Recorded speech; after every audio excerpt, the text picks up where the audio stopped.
Hey, Emma, why haven't you cleaned the rooms for me yet? You know I'm moving in today to live with you and Max, right? Are you deliberately neglecting your duties to oppose me? Mom, what are you talking about? What do you mean by moving in with us? Why hasn't anyone told me about this? And how did you manage to get into my house? I'm certain I locked it before leaving. I've been texting Max since last week about moving in, so he gave me the spare key. You don't have to play dumb anymore. Also, why aren't you home right now? Where are you going? I'm sure you've gone out and squandered my son's money again, haven't you? Isn't that why you refused to move in with me? So you could freely spend my son's hard-earned money? Is that your plan? Mom, what on earth are you saying? Why does your voice sound so different from before? When I wasn't married to Max, you were always a kind and gentle mother. You never raised your voice at me during the 2 years I dated Max. But now you've transformed into a completely different person. A month since the wedding. You use harsh words and show anger whenever you speak to me. Do you still not realize your mistake? I did my best to use sweet words to ask you after marrying Max to move in with me. But in the end, you were determined to live on your own. You took my precious son away from me. And now you have the audacity to ask me to treat you kindly and gently? If I hadn't believed that you were a docile and obedient girl, there's no way I would have allowed Max to marry such a useless and stubborn daughter-in-law. Mom, I've explained to you countless times that I can't move into your house after getting married because there isn't enough space. There are only 3 bedrooms in that house, but there are 7 people living there. You, Amanda, her husband, and her 3 young children, along with Max. Normally, Max sleeps with his 2 nephews, and you sleep with your youngest grandchild. If I were to join now, where would I sleep? On the living room sofa or what? Furthermore, I've already explained this to you numerous times. I'm not unemployed. I'm a freelance marketing executive. Today I'm out meeting clients for a new project. Isn't freelancing a worthless endeavor? It's an unstable job and the salary is definitely low. But I've heard from Max that you spend your days at home huddled in the room playing games. At this rate, you can only be considered a useless child. The only stable jobs out there require going to an office and wearing decent clothes. Scarlett, I've been working tirelessly on a marketing project for a new game, testing it to understand its appeal. The salary I earn is not inferior to Max's. It's even higher. You know very well that for the past 7 months, Amanda and her husband have been borrowing money from me, don't you? And isn't Amanda at home all day as well? Her husband is also unemployed. Are they not in a worse situation than me? How dare you compare my precious daughter and beloved son-in-law to you? Amanda is an incredibly talented singer, and she's passionate about being on stage. It's just that no showman has recognized her exceptional talent. And my poor son-in-law is only temporarily unemployed. It was just a regrettable accident when he collided with another car, causing the female passenger to suffer a head injury and bleed. And yet she had the audacity to report it to the taxi company and make us pay for the hospital bills. It's unbelievable, but there are such heartless and inhumane people in this world. Wow. I fail to see how being eliminated from over 30 singing competitions signifies talent. I understand Amanda's passion for singing, but shouldn't she prioritize taking care of her family's financial situation before chasing her dream? And about Albert, he should consider himself fortunate that the passenger didn't sue him for causing injury and driving under the influence. It's been 7 long months since he lost his job, and all he does is drown himself in alcohol day after day. So before you dare criticize my job, maybe you should figure out a way for your daughter and son-in-law to fend for themselves without constantly relying on my financial support. What? How dare you insult my daughter's family in such a manner? Who do you think you are? So, it turns out you're not as naive as you pretended to be. Now that you're married to my son, your true colors are finally showing. Foolish girl. Don't worry. I can easily persuade Max to divorce you in no time. I never intended to escalate things and make you unhappy, but it was you who initiated the insults towards me in my chosen profession, wasn't it? You really have no regard for respecting your elders, do you? Fine, let's forget about that. But what's wrong with living in a little house? It's a small sacrifice to keep our entire family close together. I bet deep down, Max actually desires to live here with me. But because of you and your stubborn insistence on living separately, he has no choice but to reside with you. Max and I have had countless discussions about this, and we agreed that after getting engaged and married, we would find a new house to build our life together. So why are you insinuating that I forced Max to leave your house and live with me? Isn't it customary for children to grow up, become adults, and eventually move out? Get married and establish their own families with a cozy white picket fence and all? Not in our family, it seems. Or perhaps you should consider living with me until you give birth to a grandchild for me. Then, once the child reaches the age of 5, we can think about moving out. That way, the child and I can develop a close bond. After that, we can sell your house and use the money to make a music video for Amanda. I'm confident that if you make that sacrifice, both Amanda and I will shower you with love and appreciation. What? You expect me to sell my house merely to fulfill Amanda's dream? Not everyone who grabs a microphone is destined to become a famous singer. That is an absurd proposition, and I absolutely refuse to sell my house for such an outrageous reason. I believe this conversation has become utterly meaningless. Ha! I knew it! You're nothing but a selfish woman who cares only about herself. Well, guess what? I have a backup plan, and it's going to turn your world upside down. Instead of you moving into my house, Amanda's family and I will move into yours. What? Are you out of your mind? No, I'm really quite serious. I paid a little visit to your precious house, and do you know what I found? 5 bedrooms! It's an absolute waste for just the 2 of you. Why on earth do you need so many rooms and such a grand house? And to top it off, you have the audacity to occupy the biggest room. I have plans for my future. I want to have 3 children, which means I need those extra bedrooms. And yes, I plan to hire a full-time nanny because I have a career to maintain. And how do you even know that my bedroom is the biggest? Did you invade my privacy and snoop around? Privacy? That's a luxury you don't deserve. This is my son's house. And as his mother, I can go wherever I please without needing your permission. Lazy is what you are. You haven't even had children yet, and you're already thinking of outsourcing their care? Unacceptable!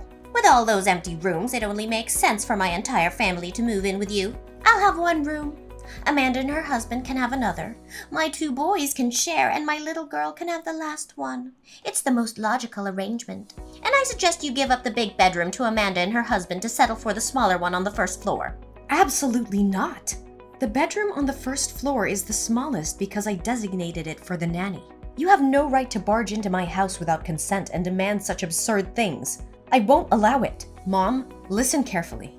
Get out of my house right this instant. Lock the door behind you, and throw the spare key back through the gap of the door. If you don't comply, I will take matters into my own hands. And trust me, you won't like the outcome. What? What are you even threatening me with? You're nothing but an arrogant, uncivilized woman. Don't you understand the dynamics of being a daughter-in-law? I will make sure Max knows about your insolence, and he won't let you get away with speaking to me like this. Mom, you're being completely unreasonable. Get out of my house right now. Once I'm finished with my client, I'll come over to your house and we'll settle this matter once and for all. It's too late for that. I've already sold my old house and my family has moved all our belongings here. There's no going back, and you won't be able to come up with any more excuses to reject us. What? That's impossible. You must leave my house or I'll call the police and report your trespassing. Call the police? Are you really going to call the police on your own mother-in-law and your own sister-in-law's family? Go ahead. Do it. Don't forget, my son is your husband and the rightful owner of this house. You're the one who should be leaving. You clearly have no idea who you're messing with. I will make sure to inform Max about your insolence, and he won't let you get away with it. Oh, by the way, the moving service has arrived. I have instructed them to move in and place your belongings in the smaller bedroom. The kids are already falling in love with this house. You better come back here early and cook lunch and dinner for us, or I'll make sure Max knows about your insolence. He will beat you up. For sure. What? You can't do that. Get out of my house right this instant.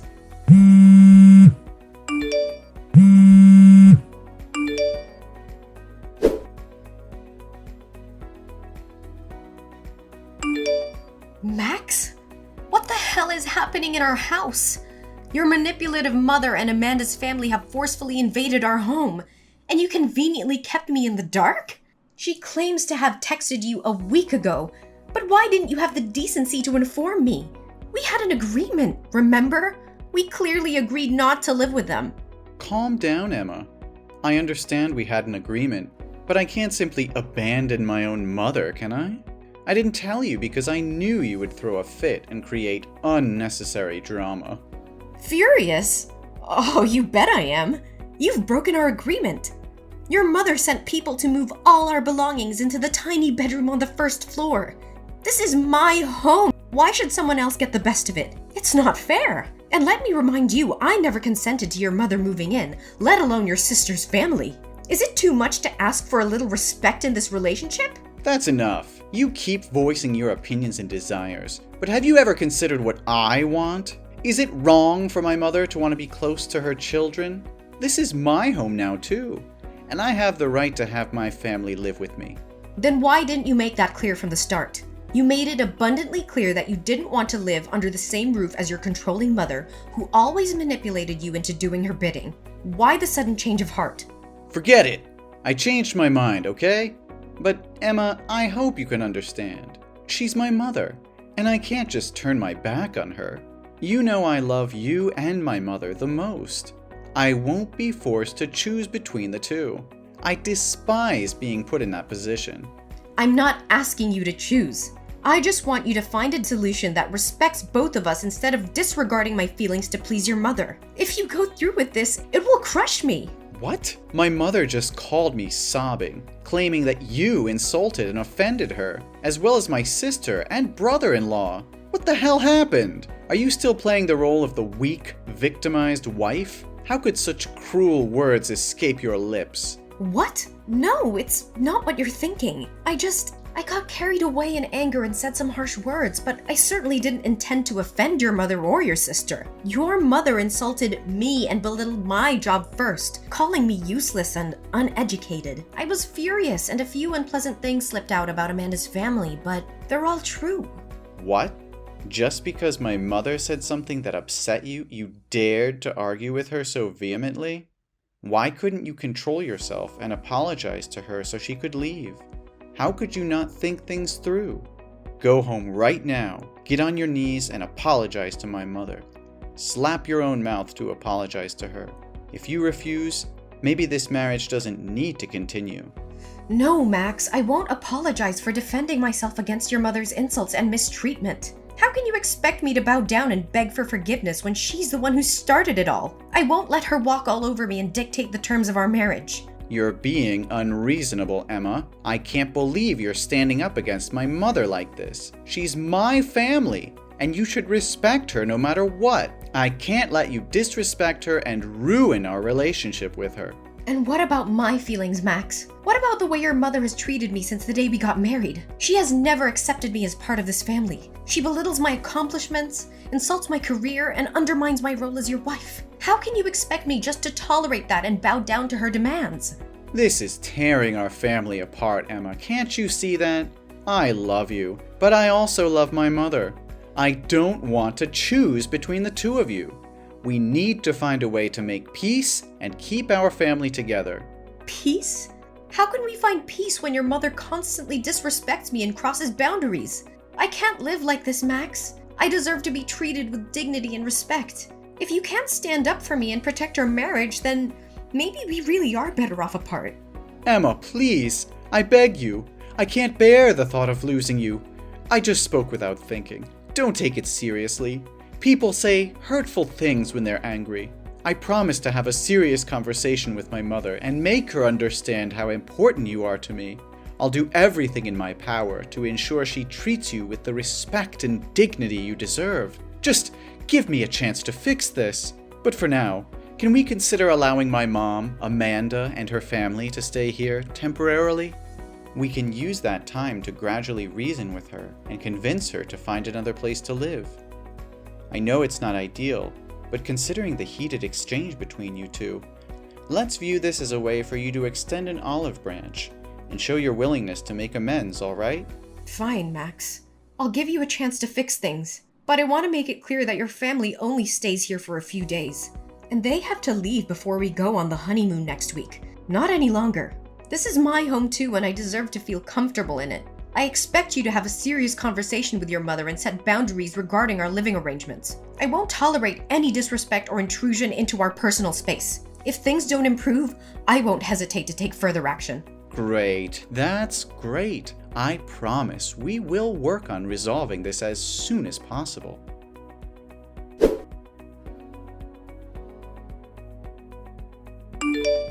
Mom? Where is everyone? I've been calling and texting Max non-stop, but he's ignoring me. If we don't hurry to the airport, we'll miss our flight.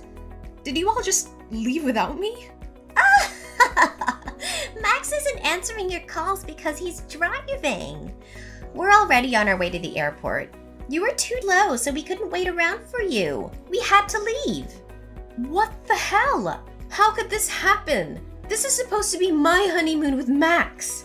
You promised that if I allowed you and Amanda's family to come along, you would agree to leave my house when we got back. And now you're leaving me behind and turning it into a family vacation?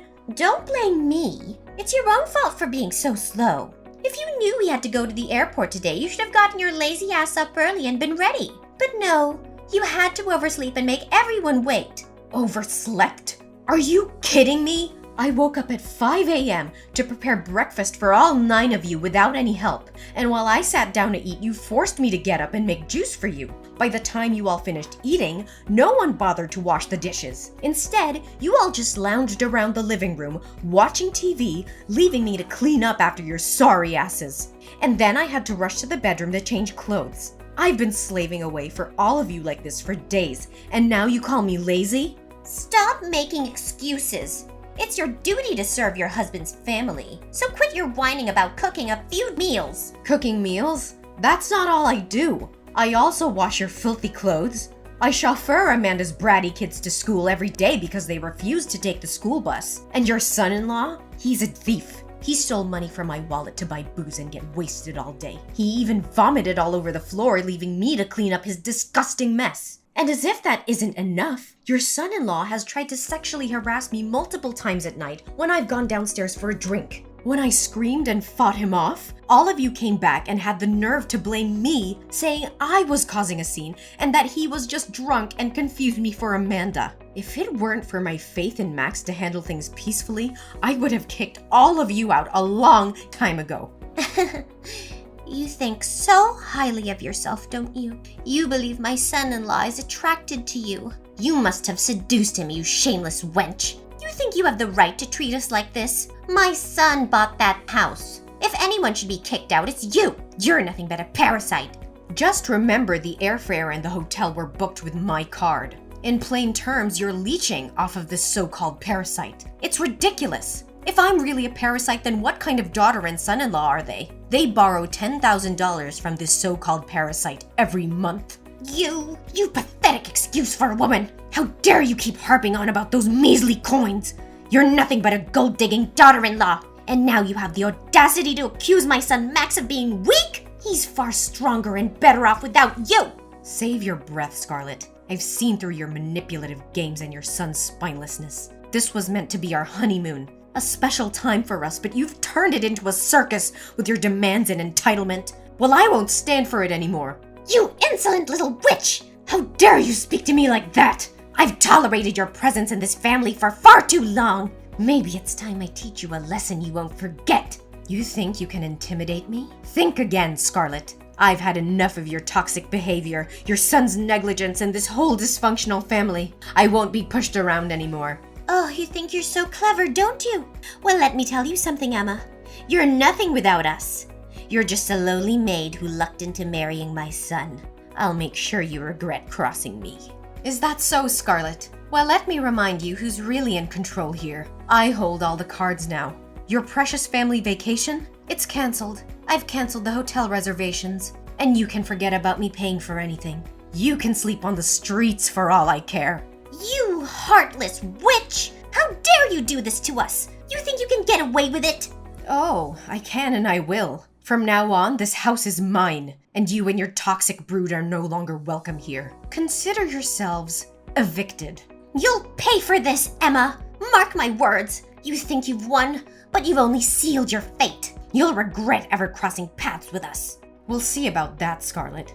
This is the end of the line for us. Don't bother trying to contact me. I'm done with this nightmare, and I'll make sure your family is erased from my life forever. I think you should get used to the idea of sleeping on the streets because from now on, this house won't be your home anymore. Oh, and by the way, the moving service works incredibly fast. They've already removed all your junk and belongings from my house, restoring it to its original state. Feel free to stop by the dumpster in front of my house when you return from your trip to retrieve your things. Although I can't guarantee the garbage truck won't have taken them away. Oh, I almost forgot. Please pass along a message to Max. Bastard, we're through. What? What are you talking about? You can't just kick us out of the house. Even if you divorce Max, he'll still be entitled to half of the house. You can't claim it all for yourself. I will sue you. Oh, Max hasn't informed you yet, Scarlett? That house is my premarital property.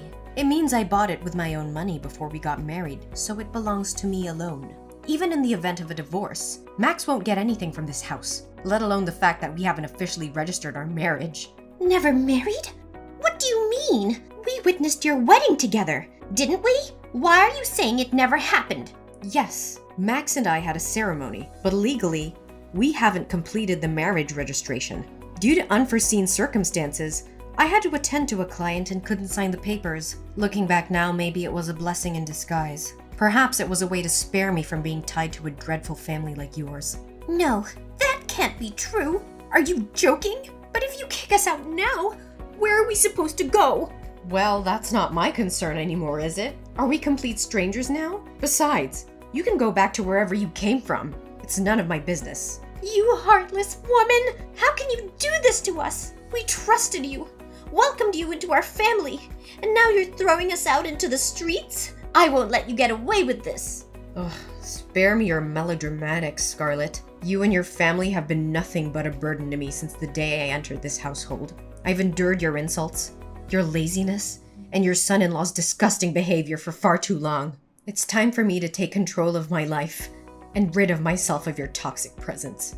Toxic presence? You ungrateful wretch! We gave you a home, we supported you, and this is how you repay us? I will make sure you regret this decision. Mark my words. Regret? The only thing I regret is ever getting involved with your despicable family. Do you think your son is precious? Well, in my eyes, he's nothing more than a waste. A mama's boy, so cowardly that he didn't have the courage to stand up and protect his own wife. Instead, he joined forces with his family to bully and mistreat me. A man like that, even if I were to give him away for free, I wouldn't take him back. You think you can intimidate me with your empty threats? Well, let me tell you something, Scarlett. I am stronger than you think, and I will fight tooth and nail to protect what is rightfully mine.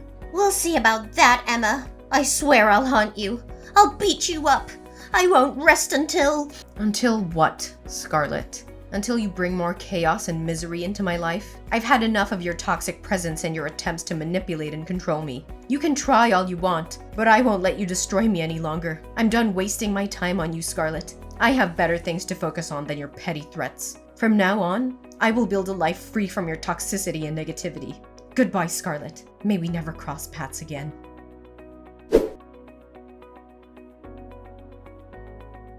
After 2 days of relentless banging on the door, Max's family finally managed to force their way into home. Feeling cornered and desperate, I decided to take matters into my own hands. I immediately contacted the police and explained the ongoing situation. The authorities arrived promptly and took control of the situation, ensuring my safety. I provided the police with substantial evidence of my claims. I presented the loan papers, proving that Amanda's family had borrowed a significant amount of money from me. As a result, I was able to recover $100,000 from them, putting an end to their financial obligation. Furthermore, I also spoke up about the abuse I had endured.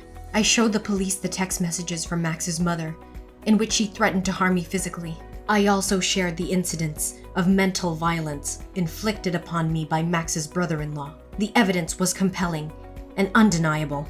As a result, legal action was taken against Max's family. They were issued a restraining order, prohibiting them from approaching me and my home within a 3-kilometer radius. Additionally, they were required to pay a substantial fee as compensation for the emotional damage inflicted upon me. From that point forward, I focused on rebuilding my life. I surrounded myself with supportive and caring individuals who uplifted me. With the compensation I received, I was able to start anew, pursuing my passions and finding happiness on my own terms. While the scars of the past remained, I emerged stronger and wiser. I learned to trust my instincts, stand up for myself, and prioritize my well-being. The unfortunate events had taught me invaluable lessons about resilience and the importance of self-love. In the end, my story was not just one of survival, but of triumph.